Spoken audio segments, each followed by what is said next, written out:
Hello সবাইকে, welcome to another mini blog. তো আজকে ছিল সানডে, আমি জয়দীপ গাড়ি করে বেরিয়ে পড়েছি বিকেল বিকেল। আর আমি একটু সাজুগুজু করেছি, শাড়িটারি পরেছি, বিকজ তোমাদের পরে বলছি।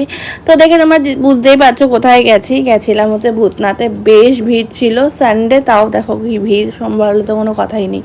তো আমি খুঁজছিলাম কিছু জনকে, দেখতে পাবে তাদের পরে। আর এই ভিড়টা ছিল, তো এই যে এদের পুজোটা অলরেডি হয়ে গেছিলো, আমার একটু দেরি হয়েছিল বিকজ আমি একটা জায়গায় গেছিলাম। তো হ্যাঁ, এরকম বেশ সুন্দর করে আমরা সবাই মিলে বলছিলাম হর হর মহাদেব। আর এই লিচিটা আমি ফার্স্ট টাইম খেলাম, ঘিয়ে চোবানো লিচি, দারুণ ছিল, জাস্ট চুমু। আর তারপরে গেছিলাম ওখান থেকে বাবুঘাটে গিয়ে গঙ্গা আরতি দেখলাম। আর এনারা ট্রেনে আসছিল, ট্রেন মাঝপথে দাঁড়িয়ে গেছিলো, তো দেখতে পাইনি। আর এখানে আমরা বেশ গঙ্গার পাড়ে বসে আড্ডা মারছিলাম আর বলছিলাম জিনিয়াকে আর পারমিতাদিকে মিস করছি, আরও দুজন যাওয়ার কথা ছিল। তো ফার্স্টে আমরা খেয়েছি একটু চা, আর তারপরে যাচ্ছিল এখান থেকে ঘটি গরম। তো সবাই মিলে আমরা ঘটি গরম খেলাম।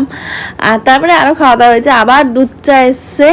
অ্যান্ড সুয়া দাদি আমাদের সবার জন্য সাবুর পাবড় কিনেছিল, সবাই খেয়ে নিয়েছিল, আমি আর জয়দীপ বাকি ছিলাম। তো বেশ আনন্দ হয়েছে, বেশ মজাও হয়েছে। আসার সময় দেখি পুরো জল জমে গেছে আর বৃষ্টিও পড়ছিল, দারুণ লাগছিল। তো আজকে ভিডিওটা এখানেই রাখছি।